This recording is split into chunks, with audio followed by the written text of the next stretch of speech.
Last time we spoke about the situation in the North Pacific and the grand conclusion to the Chindit's Operation Longcloth. The Battle of the Komandorsky Islands had basically put a nail in the coffin that was the Aleutian Islands campaign for Japan. They could not hope to resupply Attu and Kiska properly, therefore America would have a free hand to build up and invade them. Also, the crazed onion man Wingate had taken his boys into the fray of Burma, and they paid heavily for it. Yes, despite all the glory and fame that the propaganda was spewing out, the operation, in reality, had sacrificed many lives for little gain. Wingate's erratic behavior led to dangerous decision-making which took a toll on his men. In the end, what can be said of the operation was it at least provided something positive to boost the morale for the British in the Far East. But today, we are going to be speaking about the falling of a major giant of the Pacific War. This episode is Operation Vengeance.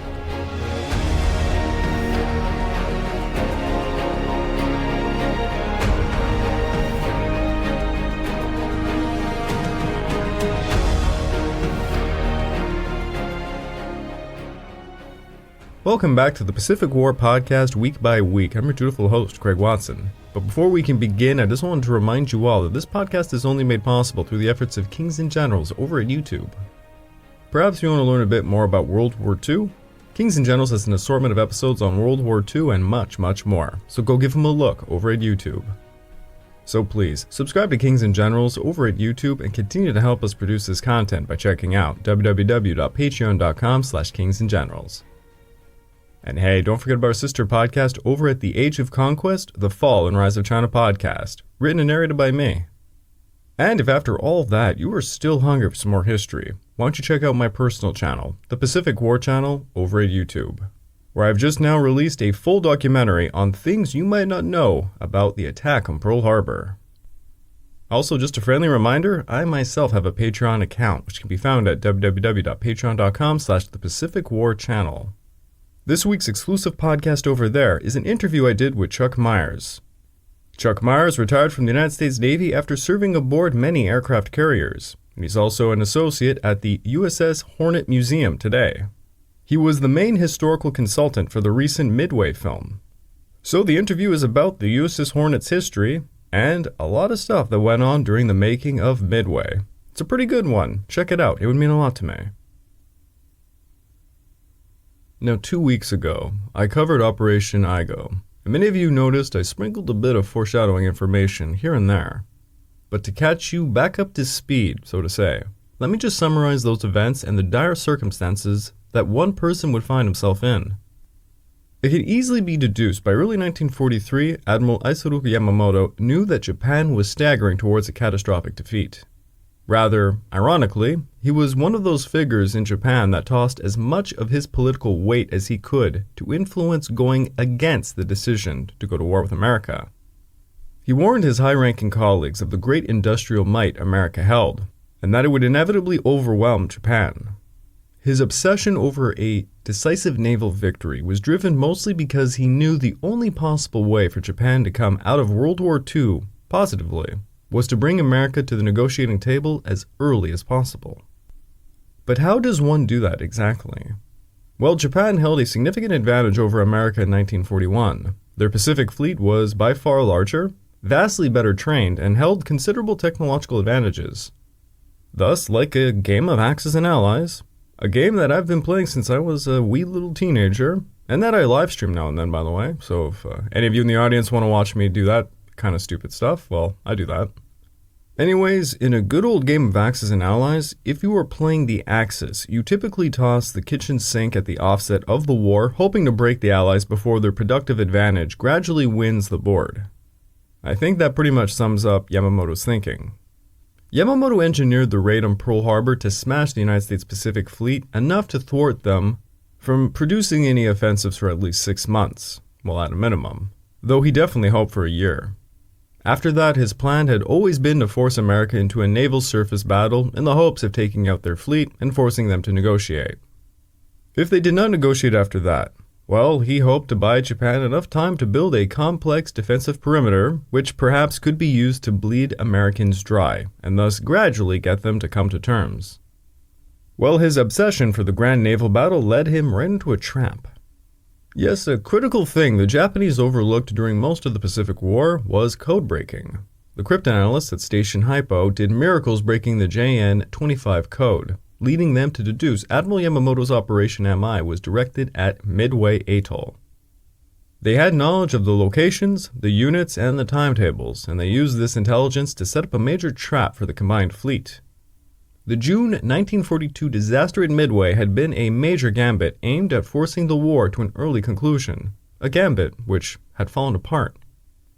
The losses at Midway meant the war was not to be a prolonged one, though it might surprise many of you to know the chance of another decisive naval battle was not all but lost. It would just be harder to configure. Regardless, the overall viewpoint after the failure at Midway now meant Japan had to fight a war of attrition, something Japan could not hope to win. Yamamoto had obsessed himself and countless other high-ranking figures that Midway was to be the decisive battle, but in reality, it fell upon Guadalcanal. Yes, the battle for Guadalcanal emerged the decisive battle they had all sought, but the Japanese high command were too late to come to this conclusion. The Americans basically snuck onto the island in an extremely bold manner, forcing what became a horrifyingly bloody war. In the end, the Americans won the battle for Guadalcanal, and because of Japan's lackluster planning, this simultaneously led to the major loss of the Bunagona-Sanananda front as well. New Guinea and the Solomons were intertwined, and Japan kept fumbling back and forth between them, which inevitably was leading them to losing both.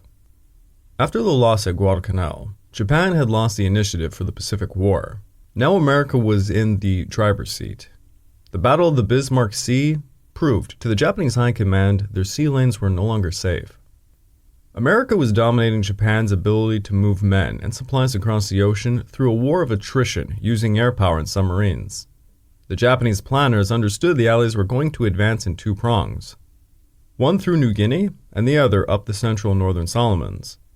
For the Allies to advance, they required the construction of airfields along the way to provide air superiority to cover their surface fleets and the transport of men and supplies. Japan had been massively depleted of ships, aircraft, trained men, resources in general, but one thing they still had an advantage over the Allies was their airfields scattered about the Pacific.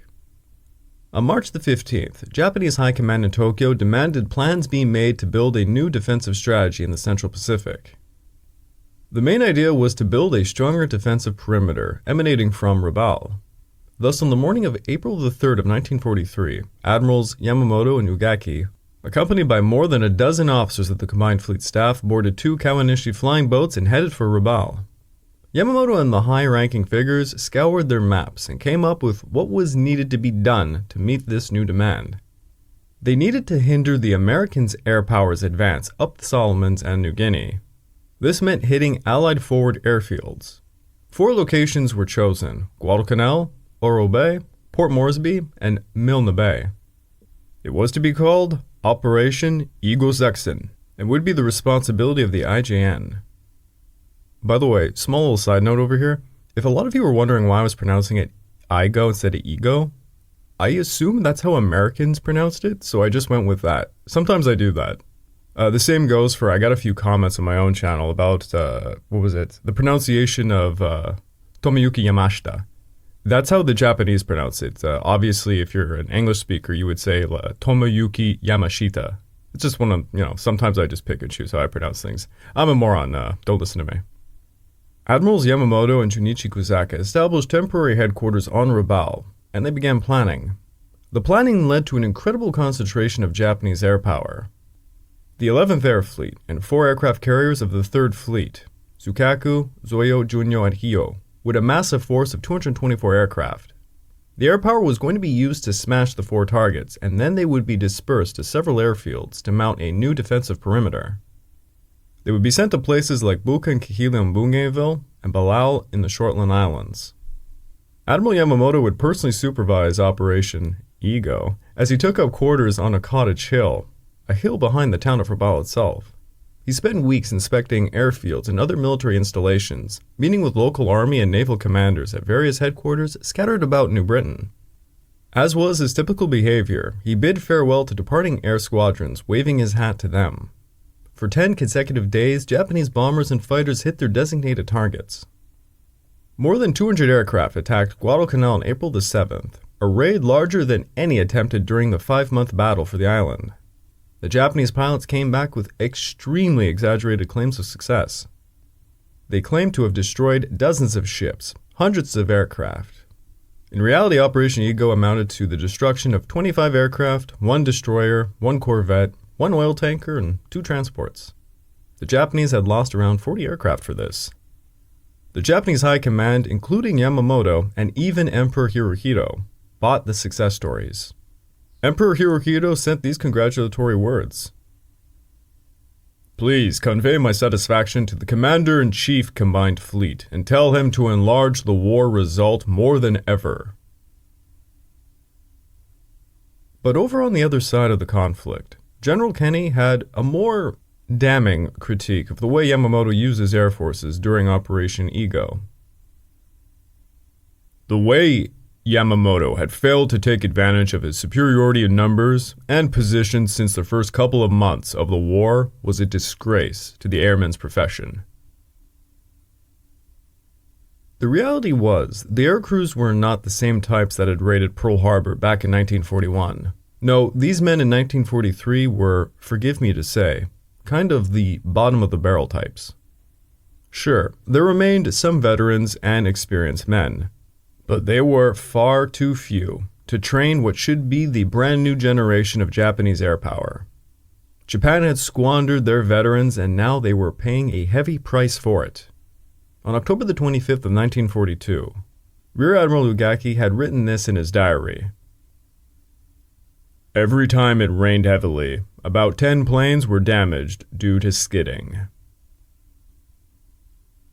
The Japanese airfields were no match for the American Seabees, who were performing miracles across the Pacific, building superior fields for their air power. By contrast, the Japanese could not hope to match this. They lacked resources and trained personnel. Operation Ego in the end costed the Allies' advance 10 days. Yamamoto had his spirits lifted somewhat by Operation Ego, believing it was a triumph. He announced he would conduct a 1-day tour of the forward bases at Buin, Balao, and Shortland Island, set for April the 18th, and this is where our story truly begins. Yamamoto's tour was sent over the radio, and those waves were using the JN-25D naval cipher to the 11th Air Flotilla and the 26th Air Flotilla. Admiral Yamamoto's operations officer, Commander Yasuji Watanabe, would go on the record complaining that the information about Yamamoto's visit to the Balali airfield should have been done by courier and not by radio. But the communications officer replied to him this: "This code only went into effect on April the 1st and cannot be broken."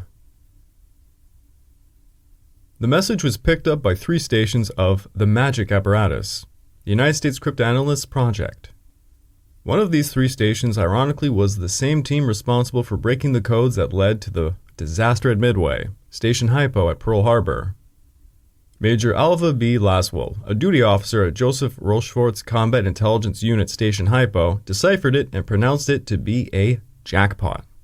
The message contained highly detailed information, and it was easy to deduce the message was about Yamamoto. It contained his departure time, April 18th, 6 a.m. Japanese Standard Time, 8 a.m. Guadalcanal time, set for Balao. 8 a.m. Japanese Standard Time, 10 a.m. Guadalcanal time. His aircraft was to be a G4M Betty, and the number of his escorts were 6 zeros. His entire itinerary for the tour was in the message. Admiral Yamamoto's plane was going to be heading over the southern end of Bungayville on the morning of the 18th, a location that happened to be just within the fighter range of Henderson Field. Alva Laswell and the intelligence officer Jasper Holmes took the deciphered message to SINCPAC headquarters and handed it to the fleet intelligence officer Ed Layton, who tossed it upon Admiral Nimitz' desk a few minutes after 8 on April the 14th. Nimitz scrutinized the chart on his wall, and he confirmed himself that Yamamoto's plane would enter airspace that could be reached by American fighters from Henderson Field. He asked Layton, "Do we try to get him?" The question honestly was a tough one. Was it wrong to target the combined fleet's chief, based on some sort of convention upon military chivalry. Like most naval officers, Nimitz had interacted socially with Japanese officers during the interwar years. Nimitz was not a particularly vengeful nor bloody-minded man. In eras past, an American flag or general officer would certainly refuse to have his rival commander assassinated. For you American listeners, could you conceive George Washington ordering a hit on William Howe? How about Robert E. Lee ordering a hit on Ulysses Grant? However, war in the 20th century was not like the previous centuries. Hell, even by the standards of the war in Europe, the Pacific War was unbelievably more brutal. Honestly, if you wanted a good book on the subject of just how brutal the Pacific War was, try John D. Dower's War Without Mercy, Race and Power in the Pacific War. It's one of my personal favorites. Now, during the Russo-Japanese War of 1904 to 1905, and cough cough, if you want to hear more about that, please go over to my personal channel where I have a interesting episode on the entire Russo-Japanese War. I will admit, there is a fatal flaw to the episode. Unfortunately, I sped up the speed of the narration just a little bit by like 1.15, let's say. This is because the episode was simply too long. I tried to cover the entire thing, and it's a pretty long war. But it's one of my more popular episodes, I'd say. A lot of people say it's quite good. It's just, yes, the narrating can be a little jarring. It's kind of as if Ben Shapiro taught you the Russo-Japanese War, I guess. And just a little teasing bit of information for some of you. I'm working with Kings and Generals on a little project in the future that has to do with it. And I think it's going to be pretty big. But anyways, during the Russo-Japanese War, the IJA and the IJN had strictly adhered to the rules of war. Russian prisoners were housed very well, fed well, provided good medical care, given cigarettes and alcohol. And that second one, well, that's very important to Russians, as we know. Those who died within captivity were buried with military honors. Going forward in time a bit, during World War I, the Japanese took German prisoners after the siege of Tsingtao, and they treated them extremely well in Japan. They even let them parade around the country with a band and such. Those German POWs were actually quite famous in Japan. In fact, the treatment of the German POWs had a small hand to play in how Japan got into bed with Germany later. And I would like to mention, I have a multi-part series on my YouTube channel. Yes, I'm a sleazeball doing another plug-in on Asia during World War I.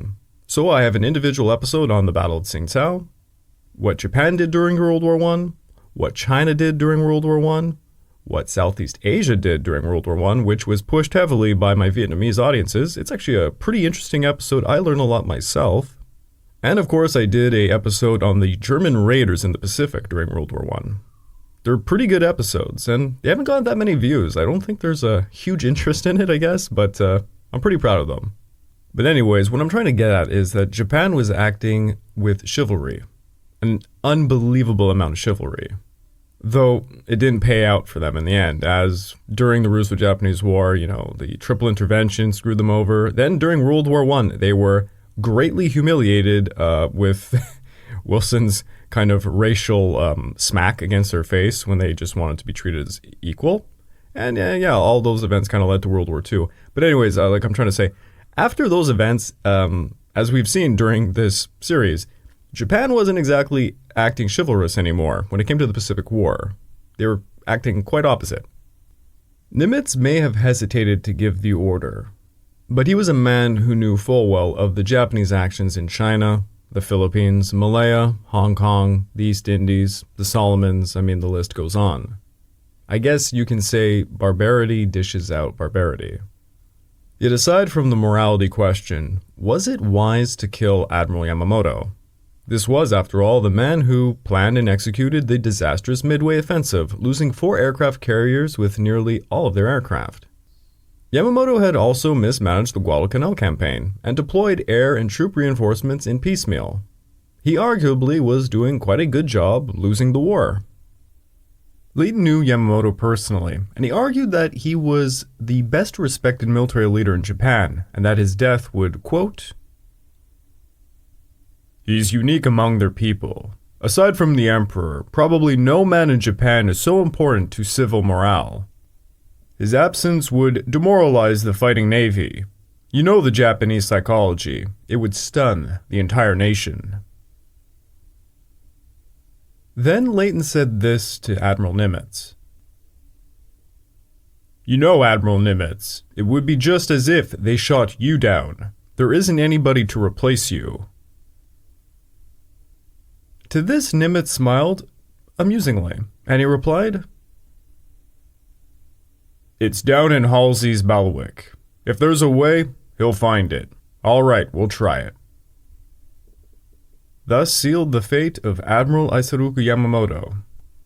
Admiral Nimitz sent a "your eyes only" type of message to Admiral Halsey, alerting him to the situation and ordering a fighter interception with the concluding remarks of, 'Best of luck and good hunting.' Codenamed Operation Vengeance, and it was approved on the 14th. The assassination of Admiral Yamamoto was done under utmost secrecy to protect the cryptanalyst teams. It just so happens Halsey had already been informed of the operation in a chance encounter at Melbourne, Australia. He was inspecting naval facilities in the city, and he dropped by the Communications Intelligence Office where a yeoman named Kenneth Boulier was working on one of the draft decrypts. Halsey came over to his desk and asked, 'What are you working on, son?' And when Boulier explained, Halsey raised his voice and he addressed the entire unit. 'God damn it, you people knock it off with this Yamamoto business. I'm going to get that son of a bitch myself.' So I guess you can say he was a bit enthusiastic about the job. Halsey informed his subordinate air commanders, Admirals Aubrey Fitch and Mark Mitcher, about the details of Operation Vengeance. Southern Bougainville was roughly 400 miles away from Henderson Field, and the aircraft would have to take a roundabout route to evade detection. Thus, the mission would require 1,000 miles or so of flying time, a range that would test the capabilities of even the longest-legged American fighters.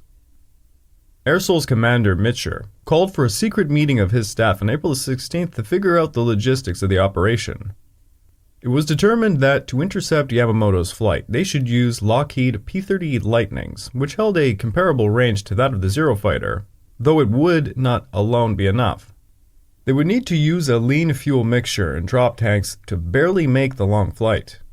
It was going to be a tight one, thus the timing had to be precise, or else the aircraft would burn their fuel while waiting for the enemy to make their appearance. Major John Mitchell of the 339th Fighter Squadron was assigned the commander of 18 P-38s, piloted by hand-picked airmen. 4 P-38s would be designated as killers, i.e. the guys who were going to target Yamamoto's G4M Betty, while the other pilots would cover them against the Zero escorts. The killers were to be Captain Thomas Lamphier, Lieutenants Rex Barber, Joseph Moore, and James McLanahan. They were going to intercept Yamamoto in the air just south of Empress Auguste Bay. Now, the direct flight to Bougainville meant crossing over or being very close to Japanese-held islands, which held observers. This meant they would need to veer far out to sea to avoid visual contact made by Japanese coastwatchers. Likewise, they would have to skim the ocean at wave-top height to avoid detection by Japanese radar. Mitchell plotted their mission's course to remain at least 50 miles offshore. This also meant they would have no landmarks to use as checkpoints. It would have to be done with dead reckoning the entire way, flying by airspeed, clock, and compass under strict radio silence for over 2 hours, until they saw Bougainville's coast. The striking force would depart from Guadalcanal at 7:20. Even after all the precision and planning, the Lightning Force would only have around 15 minutes to shoot down Yamamoto. This was going to be an extremely tight one. Mitchell gave the odds of the operation succeeding about 1,000 to 1. Back over in Rabaul, commanders like Admirals Ozawa and Jojima were trying to change Yamamoto's mind about making the tour to the forward air bases, thinking he was taking a large risk. Admiral Ozawa argued with Captain Kameto Konoshima, a senior member of Yamamoto's staff, this: "If he insists on going, 6 fighters are nothing like enough. Tell the Chief of Staff that he can have as many of my planes as he likes." Admiral Ugaki, who was sick in the hospital with dengue fever, even tried to send a message to Yamamoto to not go on the tour. That message, though, did not make it to Yamamoto directly. It was interceived by Admiral Jojima. Admiral Jojima argued, "What a damn fool thing to do, To send such a long and detailed message about the activities of the commander of the combined fleet so near the front, this kind of thing must stop. Jojima had actually flown over to Rabaul to stop Yamamoto, but Yamamoto did not back down. Yamamoto was a stickler for punctuality. He, alongside his party, arrived to Rabaul's Lukuni field a few minutes before 6 a.m. Japanese time. That is around 8 a.m. Rabaul time. The party wore their field green khaki uniforms and airman's boots, aside from Yamamoto, who wore his customary white dress uniform, with his usual white gloves carrying his ceremonial sword. Yamamoto climbed into one of the two G4M Betty medium bombers, and Ugaki climbed into the other one. Yamamoto's Betty had the number 323 painted on its vertical stabilizer. The planes roared down the runway and climbed. The weather was clear, with excellent visibility above and below the high ceiling.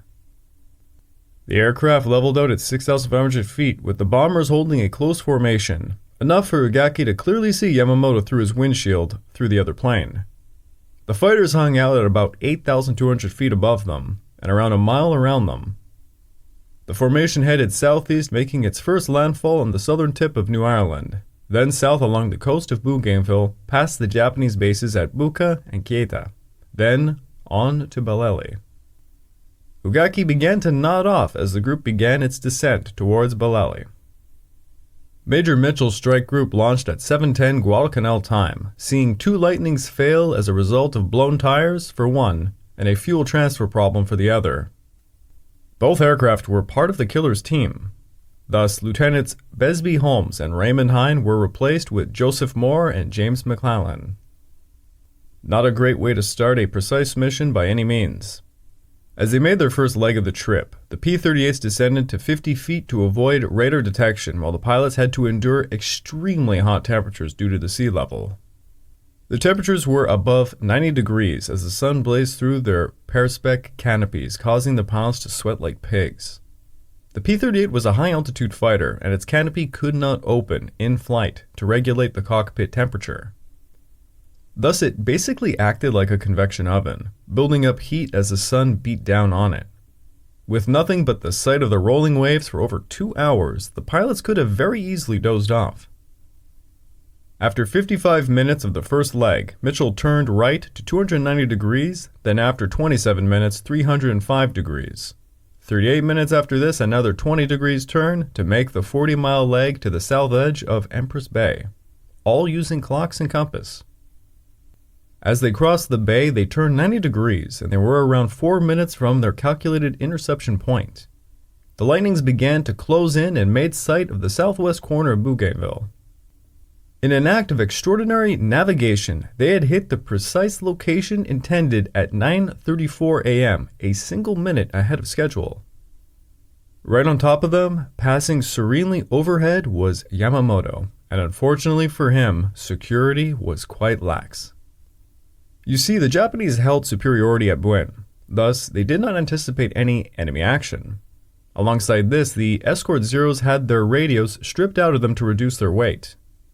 This meant they would not be able to communicate with the Bettys. Ugaki's Betty was carrying its regular armament of 3 13mm guns and one 20mm gun, but because of the weight of the munition boxes, only a single belt was filled up for each.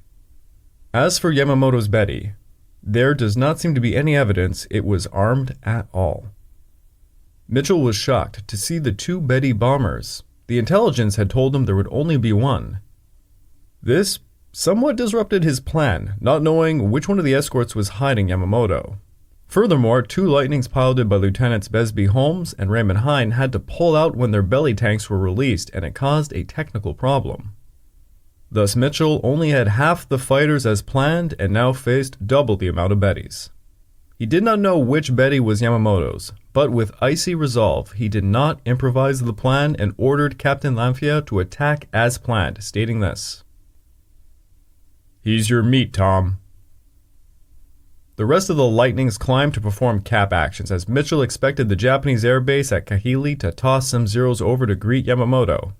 None would come. Another toss of the dice of fate, as it were.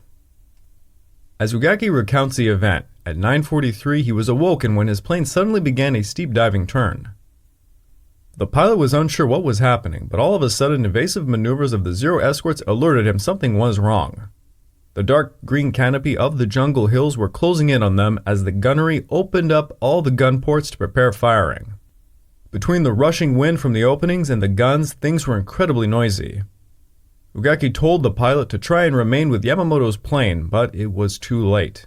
As Ugaki's plane banked south, he caught a glimpse of Yamamoto's plane, seeing this. It was staggering southward, just brushing the jungle top with reduced speed, emitting black smoke and flames.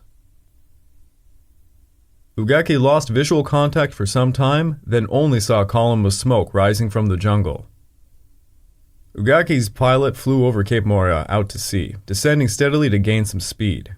2 lightnings were on their ass, and some .50 caliber rounds slammed into their wings and fuselage. The pilot frantically tried to pull up, but his propellers dug into the sea, causing the Betty to roll hard to the left. Ugaki was tossed from his seat and he slammed against an interior bulkhead. As water began to flood the aircraft, he thought to himself, "This is the end of Ugaki." But luckily for him and 3 other passengers, they managed to get free and they swam to the beach as they were helped ashore by Japanese soldiers and transported to Buen. Despite his miraculous survival, Ugaki's injuries were severe, including a severed radial artery and a compound fracture of the right arm, which would leave him out of action until 1944. Now, from the American point of view, they came upon the Japanese formation, catching them by complete surprise. The escorting Zeros were flying above the bombers, scanning the horizon ahead of them to the south and not suspecting American fighters would be approaching them from behind at a lower altitude. There are quite a few accounts of how this all went down, but by all of them, Lanfear climbed to the left, going nose to nose with 3 escorting Zeros while Lieutenant Rex Barber banked to the right. In response, all 6 of the Zeros made a straight dive from their higher altitude positions to get between the bombers and the Lightnings. Rather than firing directly at the American fighters, they kept firing in front of the Lightnings, trying to prevent their line of sight from meeting up with the bombers. Within the eruption of all the chaos, both Bettys accelerated into their dives, distancing themselves. One plane banked right, going southwest towards the shoreline, while the other banked left, going east. Now, what follows next has actually been a fight going on for decades, with all participants going to their grave, swearing their perspective was the legitimate account of the event. Lanfear's story, which is by far the most well-known, states he quickly engaged 3 diving Zeros to the left, managing to shoot down one before twisting away to attack the Bettys. He found the lead Betty skimming the jungle, heading for Kahili, and he dived in pursuit of it. With the other 2 Zeros chasing to cut him off, Lanfear held course and fired a long, steady burst across the Betty's course of flight. He watched the Betty's right engine and right wing catch on fire, and in his words, "The bomber's wing tore off. The bomber plunged into the jungle. It exploded. That was the end of Admiral Isuku Yamamoto." While racing out over the open sea towards Moila Point, Ugaki himself was horrified to see the funeral pyre of Yamamoto's crashed bomber. But at the same time, Rex Barber tells a different story. Rex claims Lanfear's initial maneuver going to the left was smart, as it allowed Barber the opportunity to attack the bombers without the Zeros being on his tail. Thus, Rex banked sharply to the right to fall in behind one of the Bettys. At around 1,000 feet above the jungle canopy, Rex opened fire, aiming over the fuselage of the right engine. Rex could see chunks of the Betty's engine and fires emerge as he continued to rake the Betty with his guns, until the Betty suddenly stopped in midair, nearly colliding with him before crashing into the jungle down below. Rex also claimed the Betty did not fire back at him at all. The Zero escorts, however, did catch up to him, but the sudden appearance of Lieutenant Besby Holmes and Raymond Hines saved him as they shot down the 3 Zeros. Heading to the coast, Holmes and Hines pursued the remaining Betty and fired upon it, scoring some hits. Rex also dropped in behind what is assumed to be Ugaki's Betty, firing a burst over it before it hit the water. Holmes claimed to have shot down Ugaki's Betty by himself. Rex states this: "Holmes' rounds must have hit the tanks. It filled the bomber's wings with gas fumes because the ship exploded in his face." As Rex flew through the black smoke and debris, a large chunk of the Betty hit his right wing, cutting out his turbo supercharger intercooler. Meanwhile, Holmes and Hine were dogfighting 2 more Zeros. Holmes would claim to have shot down one of the Zeros, making his total around 3 Zeros and 1 Betty. Hine's Lightning was damaged in the fight, forcing him to head out east to sea with smoke trailing his engine. Hine would last be seen around 9:40 a.m. He was to be the only Allied casualty of Operation Vengeance. With both Bettys down, the mission was done and Mitchell ordered a withdrawal. The Lightnings each headed home individually, operating at the very limit of their range and suffering the hot weather. The controversy over who exactly shot down Yamamoto's aircraft would begin the moment the pilots got back to base. In the words of Lieutenant Julius Jacobson, "There were 15 of us who survived, and as far as who did the effective shooting, who cares?" Yamamoto's plane had gone down around 4 miles inland, in a remote part of the jungle. Search parties took over a day to find the wreck. On April the 20th, they found the wrecked aircraft. There were no survivors. According to eyewitness testimony, Isuku Yamamoto was found sitting upright, still strapped to his seat, with one white-gloved hand resting upon his katana. Yamamoto's watch had stopped at 7:45. A bullet had entered his lower jaw and went out from his temple. Another pierced his shoulder blade. Yamamoto's body was wrapped in banyan leaves and carried down a trail to the mouth of the Wamai River, where it was taken to Buen by sea. His body would be cremated alongside the 11 other men aboard that Betty, in a pit filled with brushwood and gasoline, and his ashes were flown back to Truk and deposited at a Buddhist altar in Musashi's War Operations Room. News of Yamamoto's death was first restricted to a small circle of ranking officers, and passageways around the operations room and the commander-in-chief's cabin were placed off-limits. But the truth eventually leaked out to the crew of Musashi. Admiral Ugaki was seen in bandages holding a white box containing Yamamoto's ashes as he came aboard, and the smell of the incense wafted from his cabin. Admiral Manichi Koga was named the new commander-in-chief. For over a month, the news was kept under wraps. On May the 22nd, Yamamoto's death was heard on the NHK News. The announcer broke into tears as he read the announcement. A special train carried the slain admiral's ashes from Yokosuka to Tokyo. By the way, this is all on film on YouTube if you want to watch it. It's pretty moving. An imperial party including members of the royal household and family greeted its arrival at Uno Station. As diarist Kiyoshi Kiyosawa noted, "There is widespread sentiment of dark foreboding about the future course of the war." Admiral Yamamoto was awarded posthumously the Grand Order of the Chrysanthemum, first class in the rank of Fleet Admiral. His funeral was held on June the 5th, the first anniversary of the Battle of Midway, ironically, which also coincided with the funeral of the legendary Admiral Togo Higarachiro, 9 years previously. It was held in Hibiya Park, with hundreds of thousands coming to pay their respects. Pallbearers were selected from among the petty officers of the Musashi, carrying his casket draped in white cloth past the Diet and Imperial Palace. The Navy band played Chopin's funeral march as the casket was driven to Tama Cemetery, where it was placed in a grave alongside that of Admiral Togo. Some even sought to make Yamamoto a shrine, but his close friend Admiral Mitsumasa Yonai said this: "Yamamoto hated that kind of thing. If you defied him, he'd be even more embarrassed than anybody else." The new commander-in-chief of the combined fleet, Admiral Koga Miniichi, would later say, "There was only one Yamamoto, and no one is able to replace him. His loss is an unsupportable blow to us." I would like to take this time to remind all of you that this podcast is only made possible through the efforts of Kings and Generals over at YouTube.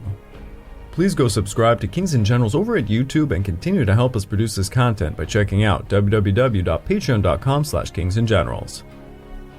And hey, don't forget about our sister podcast over at the Age of Conquest, The Fall and Rise of China podcast, written and narrated by me.